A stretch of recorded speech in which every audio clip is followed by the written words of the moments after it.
দর্শক আপনাদেরকে যেমনটি জানিয়েছিলাম আজকে সকালে মায়ানমারের বিভ্রান্ত ওই পারে গোলাগুলির ঘটনায় সশস্ত্র বিদ্রোহী গোষ্ঠী যারা গোলাগুলি করেছে তাদেরকে বিজিবি আটক করেছে, অর্থাৎ তাদেরকে বিজিবি আটক করেছে। আমরা সরাসরি আপনাদেরকে দেখানোর চেষ্টা করছি। বিজিবির সেক্টর কমান্ডার লেফটেন্যান্ট কর্নেল সহ অসংখ্য এখানে বিজিবি পুলিশ সেনাবাহিনী সহ অসংখ্য মানুষ এসেছেন। আমি আপনাদেরকে দেখানোর চেষ্টা করছি যারা গুলি করেছেন, যারা মায়ানমারের অভ্যন্তরে গুলি ফুটিয়েছেন তাদেরকে আটক করা হয়েছে। স্থানীয়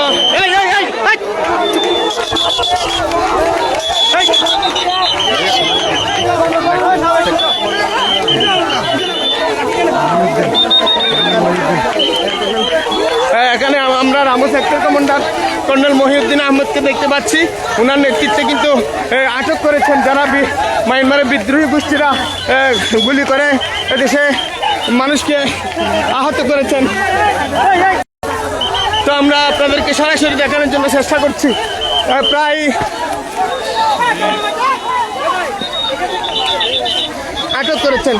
তো আমরা যদি একটু দেখানোর চেষ্টা করছি, সরাসরি দেখানোর চেষ্টা করছি আপনাদেরকে, সরাসরি দেখানোর চেষ্টা করছি। বিজিবি আটক করে নিয়ে যাচ্ছে, পুলিশ রয়েছে, সাথে সাথে পুলিশও রয়েছে। যারা মায়ানমারের বিদ্রোহী গোষ্ঠী আরকান আর্মি এবং অন্যান্য বিদ্রোহী গোষ্ঠী যারা রয়েছেন তারা মায়ানমারের ওভার থেকে তারা গুলি করেছেন, বাংলাদেশের দিকে তাক করে তাদেরকে আটক করেছেন। কয়েকজন পুলিশ ফাঁড়ির ইনচার্জ দেখা যাচ্ছে। পাশাপাশি আমরা আপনাদেরকে সরাসরি সংযুক্ত হয়েছি। কয়েকজন পুলিশ বাড়িতে তাদেরকে নিয়ে যাওয়া হচ্ছে। অসংখ্য যাদেরকে স্থানীয় ভাষায় মগবাগি বলা হয় তাদেরকে আটক করেছে পুলিশ, বিজিবি এবং আইন শৃঙ্খলা বাহিনীর সদস্যরা তাদেরকে আটক করেছে।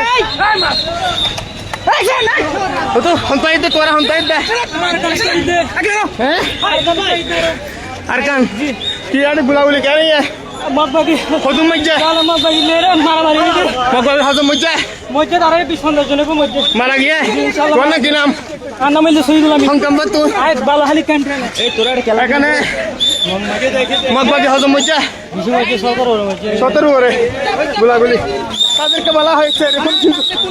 আমরা তাদের কাছ থেকে এখানে ভাই আমরা এতক্ষণ করছেন, আপনাদের প্রেস ব্রিফিং দেওয়া হবে না? ঠিক আছে, যে এখানে আটকে দেওয়া হচ্ছে যে আমরা আইন শৃঙ্খলা বাহিনীর সদস্য যারা রয়েছে তাদেরকে একটু দেখানোর চেষ্টা করছি। এখানে হোয়াইট টং পুলিশ ফাঁড়িতে তাদেরকে নিয়ে আসা হয়েছে এবং আইন শৃঙ্খলা বাহিনীর অসংখ্য গাড়ি কিন্তু এখানে এসে টোটাল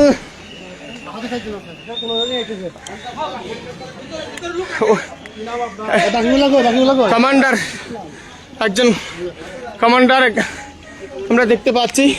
পাশাপাশি গুলিবিদ্ধ যারা রয়েছেন তাদেরকেও উদ্ধার করেছে। এখানে বাংলাদেশের বাহিনীগুলা আজকে বীরত্বের ইতিহাস করেছে, কারণ তারা মায়ানমারের অভ্যন্তরে থেকেও আমাদের দেশকে অশান্ত করার জন্য চেষ্টা করছিল, কিন্তু বিজিবি পুলিশ তাদের সম্মিলিত প্রচেষ্টায় তারা আটক হলেন। আপনাদেরকে দেখানোর চেষ্টা করছি। একজন গুলিবিদ্ধ, 2 জন রয়েছে।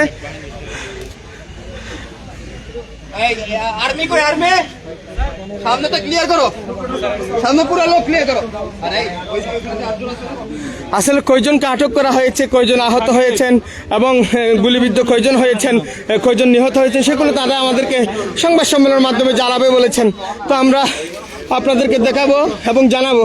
তবে এখানে ঘটনাস্থলে সেই একদম মায়ানমারের সীমান্ত গেসা এলাকা, যে হোয়াইটং তেসি ব্রিজ থেকে যে গিয়ে তারা এখানে যারা বিদ্রোহ করার মায়ানমারের ওপারে যারা বিদ্রোহ করে গুলি ফুটিয়েছেন, বাংলাদেশের এদিকে তাদের ছোড়া গুলি এসেছে, যার কারণে বাংলাদেশের একজন স্কুল ছাত্রী মারা গেছেন। সেই জন্য উনি পরিবার মারা গেছেন বলছেন, কিন্তু ডাক্তার বলছে যে মুমূর্ষ অবস্থায় রয়েছে। সেটি আমরা জেনেছি পরিবারের সূত্রে, এবং তার দাদা আমাদেরকে যতটুকু জানিয়েছেন তাকে কক্সবাজার থেকে চট্টগ্রামে মুমূর্ষ অবস্থায় রেফার করা হয়েছে, এরকম কিন্তু তারা আমাদেরকে জানিয়েছেন। তো এখনো সে মারা যায়নি, অবশ্য গুলিবিদ্ধ মুমূর্ষ অবস্থায় রয়েছে। পাশাপাশি এখানে মায়ানমারের কিছু বিদ্রোহী গোষ্ঠী সদস্যরা সেদেরকে আটক করা হয়েছে। কখন তাদেরকে কয়জন আটক করা হয়েছে, কেন সেখানে যুদ্ধ হয়েছিল, গোলাগুলির ঘটনার বিস্তারিত বর্ণনা কিন্তু আমরা আপনাদেরকে জানাবো। তাই তার আগে যদি একটু আপনাদেরকে দেখানোর চেষ্টা করছি, রামু সেক্টর কমান্ডারের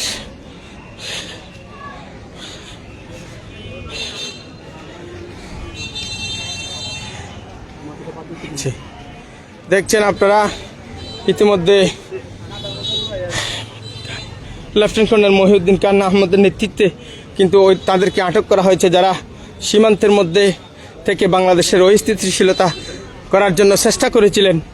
তো সকালে তিনি এসে সশরীরে গিয়ে তাদেরকে আটক করেন। সমস্যার কারণে দুঃখ প্রকাশ করছি। আসলে তাদের সেই স্থানীয় যারা রয়েছেন তাদের বারবার একটি অভিযোগ, সেটা হচ্ছে যখন নাপ নদীর পাড়ে নামেন মাছ শিকারের জন্য, তখন মায়ানমারের বিদ্রোহী গোষ্ঠীর সদস্য যারা রয়েছেন তারা তাদেরকে আটক করে নিয়ে যান, অপহরণ করে নিয়ে যান, এবং পরবর্তীতে মুক্তিপণ দিলেই ছাড় দেন, না হয় তারা তাদেরকে মেরে ফেলেন, এরকম একটি আমাদেরকে স্থানীয় দাবি করেছেন। কিন্তু আজকে বিজিবি সরাসরি গিয়ে তাদেরকে, যারা সীমান্তে অস্থিতিশীল পরিবেশ তৈরি করছিল, তাদেরকে আটক করেছে। কতজন আটক করেছেন, কতজন গুলিবিদ্ধ হয়েছেন এবং কতজনকে সেখানে নিহত হয়েছেন, সেগুলো বিস্তারিত তারা সংবাদ সম্মেলনের মাধ্যমে জানাবেন বলছেন। তো আমি ওয়াইকম পুলিশ বাড়িতে রয়েছি, পাশাপাশি আপনাদেরকে একটু দেখানোর জন্য চেষ্টা করছি। সকাল থেকে কিন্তু একটি বিষয় যদি আপনাদেরকে বলি, রাত থেকে মুহুমুহু গুলির শব্দে সীমান্তের ওপার মায়ানমারের একটি অঞ্চল কেঁপে উঠেছিল। পরবর্তীতে সেটি সেখান থেকে গোলা এবং মোটর শেলের সেই বিভিন্ন অংশ ছুটে এসে আমাদের এলাকায় পড়ে, এবং একজন ছাত্রী গুরুতর আহত হয়ে চট্টগ্রাম মেডিকেল কলেজ হাসপাতালে প্রেরণ করেছেন কক্সবাজার থেকে, সেটিও আমরা জেনেছি। এবং একটি যদি জানানোর চেষ্টা করি, এখানে সকাল থেকে রাস্তা যে অবরোধ ছিল, টেকনাফ কক্সবাজার মহাসড়ক অবরোধ ছিল, সেটি আবার পুলিশ, সেনাবাহিনী, বিজিবি, নৌবাহিনী সহ এবং স্থানীয় সাবেক এমপি শাহজাহান চৌধুরী ও রাজনৈতিক নেতৃবৃন্দরা এসে সেটি তাদেরকে বুঝিয়ে সড়ক মুক্ত করেছে। এখন সড়কের যান চলাচল স্বাভাবিক হয়েছে। কিন্তু তৎমধ্যে ওই যারা মিয়ানমারের বিচ্ছিন্নতাবাদী সংগঠন রয়েছে, তাদের অধিকাংশ বিপুল পরিমাণ সদস্য আটক করেছেন। তাদের মধ্যে কয়েকজন গুলিবিদ্ধ হয়েছেন। তারা কতজনকে আটক করেছে, কতজন গুলিবিদ্ধ হয়েছে, অথবা কতজন নিহত হয়েছে, এগুলো তারা সংবাদ সম্মেলনের মাধ্যমে আমাদেরকে অবশ্যই জানাবেন। তার আগে আমি আপনাদেরকে একটু জানানোর চেষ্টা করছি, যারা মায়ানমারের ওপার থেকে গুলি করে দেশের ভিতরে অস্থিতিশীল তৈরি করার জন্য চেষ্টা করছিল, তাদেরকে কিন্তু বিজিবি আটক করেছে, সেটি আমরা কিন্তু জেনেছি। তো আমাদেরকে তারা সংবাদ সম্মেলনের মাধ্যমে সব কিছু জানাবেন। তার আগ পর্যন্ত আপনাদেরকে এতটুকু জানালাম। এবং তার আগে রোহিঙ্গা 2017 সালে রোহিঙ্গা আসার পর থেকে আমাদের বাংলাদেশের যে মানবিক আশ্রয় দিয়েছিল, এরপর থেকে বিভিন্ন অপরাধ কর্মকাণ্ড শুরু হয় তাদের সাথে এবং তাদের সংমিশ্রণে, যেগুলো পরবর্তীতে বড় আকারে রূপ ধারণ করেছে। তো আমরা দেখতে পাচ্ছি পুলিশ পাড়ার ইনচার্জকে